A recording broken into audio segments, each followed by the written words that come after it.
we read or hear, perceive or interpret from the present or recent events in world history or of our own life as the will of God for our course of action, also known as the signs of the time. Father Joseph Kentenick would often say, Vox temporis, vox Dei. The voice of the time is the voice of God. Already in the Gospels, we find Christ drawing our attention to this fact.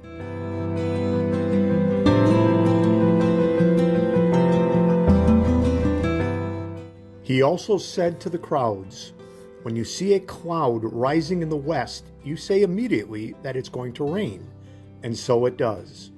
And when you notice that the wind is blowing from the south, you say that it's going to be hot, and so it is. You hypocrites! You know how to interpret the appearance of the earth and the sky.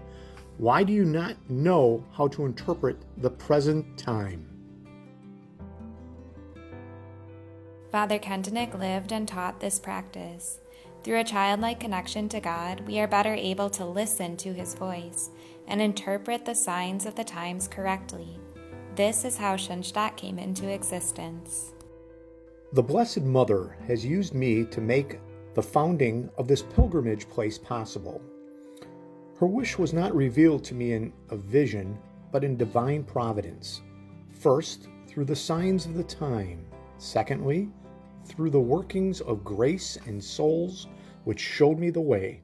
And now, the original shrine has been duplicated many times all over the world.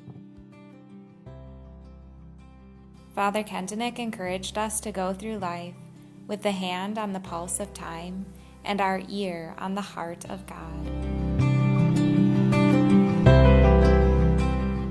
Interpreting the events on the large scale of world events, as well as the events that take place on the small scale of our lives, is listening to the voice of God in our times. What world events represent for humanity can be felt or reflected in the individual's experience, here and now. The joys and sorrows of routine, commitments, surprises, and frustrations convey God's message to us. We should learn to interpret issues and controversies, catastrophes and debacles, achievements and victories, wars and division, news of any sort.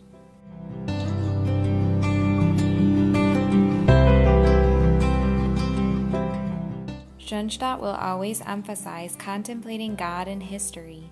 This is the hardest. Because we cannot understand God, we ponder on His guidance.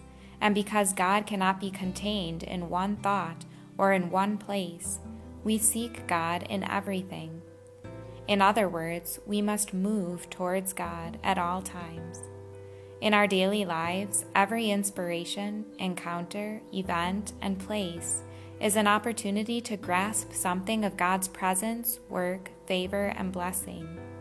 In short, we must sharpen our spiritual senses, much like tuning our hearing to a soft background sound or voice.